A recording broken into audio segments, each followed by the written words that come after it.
Alors, en cette splendide journée de septembre, on est devant la paroisse Bon Pasteur de Laval. Et on profite du soleil, de la lumière.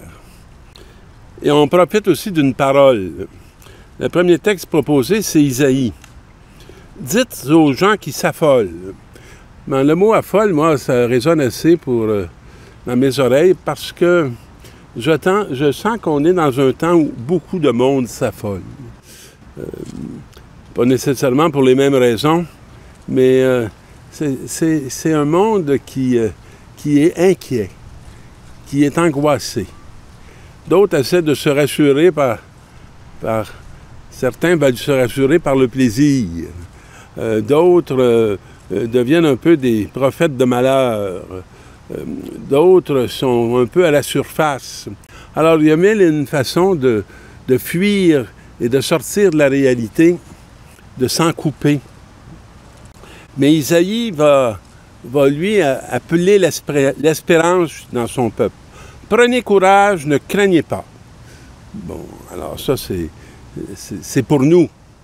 Alors, voici votre Dieu, c'est la vengeance qui vient. C'est le temps de la revanche. Alors, moi, la vengeance des hommes m'inquiète, mais la vengeance de Dieu me rassure. Parce qu'il a une façon tout à fait étonnante de se venger. Il vient lui-même et va nous sauver. Alors, c'est comme si il prend le pouls de ce monde où les gens s'ignorent les uns les autres, sont beaucoup séparés, chacun est centré sur lui-même. Et qu'est-ce qui va arriver quand il va faire ça pour nous sauver? Alors, le premier signe que nous donne notre ami Isaïe, c'est alors s'ouvriront les yeux des aveugles et les oreilles des sourds. Vous savez que c'est beaucoup plus intéressant de vivre avec quelqu'un qui voit puis qui entend.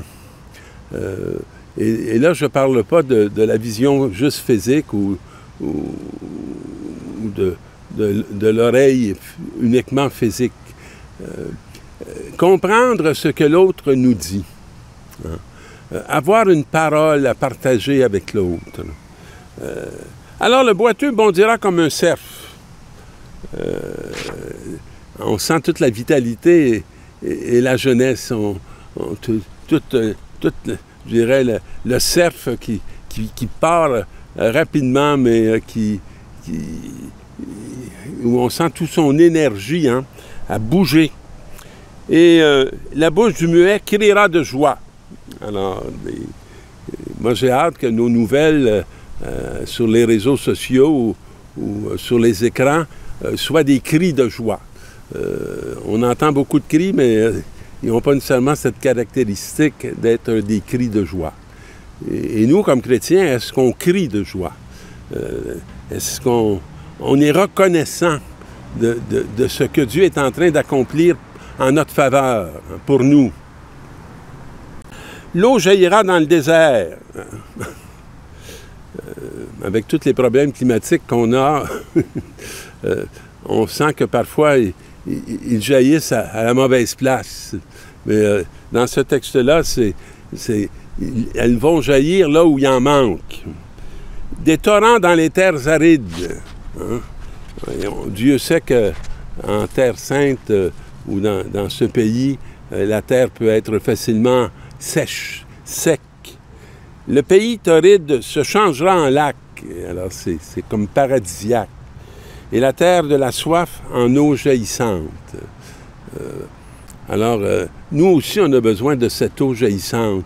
On a besoin de sentir qu'à l'intérieur, il y a quelque chose qui rebondit comme le cerf qui nous met en route, qui nous met en marche. Et dans la deuxième lecture, on va se retrouver avec une lettre de Jacques qui s'adresse à la communauté de Jérusalem et qui dit « Ne mêlez pas des considérations de personnes avec la foi en Jésus. » C'est comme s'il nous amène à être attentifs.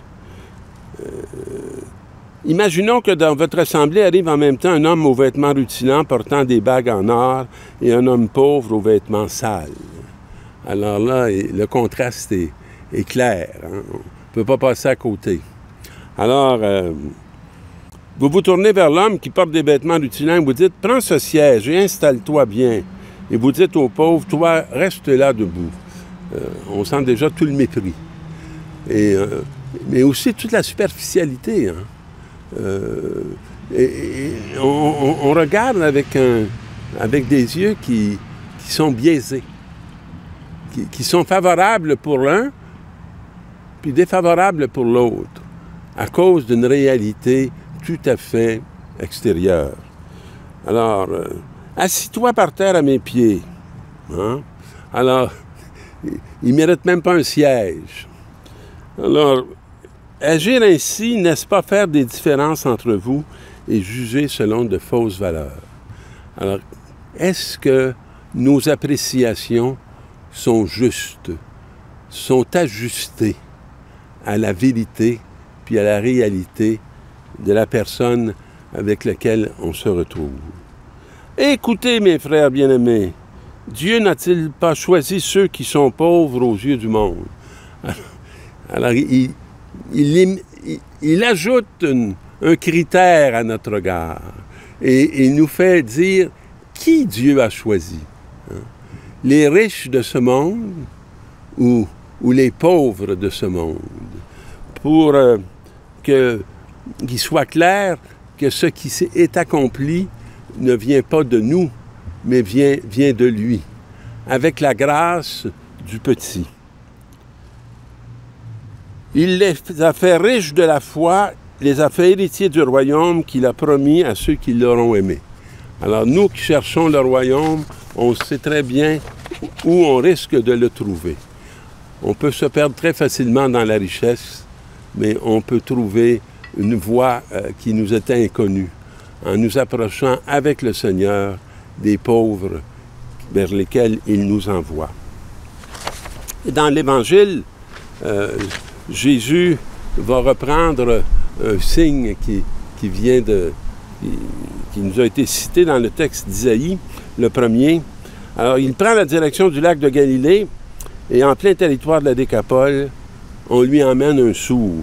On est dans le début là, de l'Évangile de Marc et c'est un des signes que Jésus va accomplir. Alors, et là, comme on vient de lui amener un sourd muet, on l'a pris de poser la main sur lui. La première chose que Jésus fait, c'est qu'il l'amène à l'écart. Il ne veut pas épater la galerie. Hein? C'est pas tout à fait ça qui est le sens du signe qu'il va faire. Et il va l'emmener loin de la foule. Il va lui mettre les doigts dans les oreilles et prenant la salive, il va lui toucher la langue. C'est un geste qu'on fait dans certaines célébrations baptismales. Hein? Le premier geste, c'est de mettre le doigt dans l'oreille et dire « Ephata », ce qui veut dire « ouvre-toi ». Est-ce qu'on est des gens dont l'écoute est ouverte? Ou est-ce qu'on est des personnes dont l'oreille est fermée?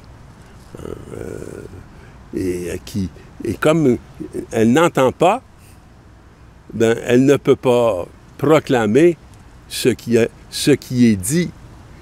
Et avec la salive, donc, c'est probablement sa salive, hein, il touche la langue. C'est comme si il met sa parole dans la bouche du muet. Et probablement que si la parole de Dieu n'est pas dans notre bouche, on est muet. On n'a rien à dire. Et on ne proclame pas. Hein? On ne proclame pas l'Évangile. Alors, les yeux levés au ciel, il soupira. J'aime ça, que le souffle arrive. Hein? On sent qu'on est comme dans un mouvement baptismal. Et Ephata, c'est-à-dire ouvre-toi. Il me semble que c'est toute la tâche des chrétiens dans ce monde tellement fermé par rapport à Dieu, tellement fermé par rapport aux autres. Un monde qui est coupé, qui est isolé et qui est enfermé dans l'argent, dans les réalités matérialistes. Alors, on nous dit, aussitôt, sa langue se délia et il parlait correctement. Moi, je demande ça, cette grâce au Seigneur, de pouvoir parler correctement. Parler avec justesse. Parler avec, je dirais, avec vérité. Et là, Jésus va recommander de ne rien dire à personne. Il ne demande pas aux disciples d'enfermer leurs contemporains dans des signes extérieurs, mais il les invite à faire route avec eux pour les ouvrir à la profondeur de ce que Dieu accomplit dans chacune de nos vies. Mais plus il leur recommandait, plus il le proclamait. Très vivement frappé, il disait « Tout ce qu'il fait est admirable. Il fait entendre les sourds et parler les muets. » Alors, Seigneur, donne-nous de ne pas rester béats devant ce signe que tu nous donnes aujourd'hui, mais de faire de même, d'être de ceux qui se mettent au service de ta parole, pour que les sourds entendent et que les muets parlent, et que ce monde se retrouve dans la communion avec le Père, le Fils et le Saint-Esprit. Bonne semaine!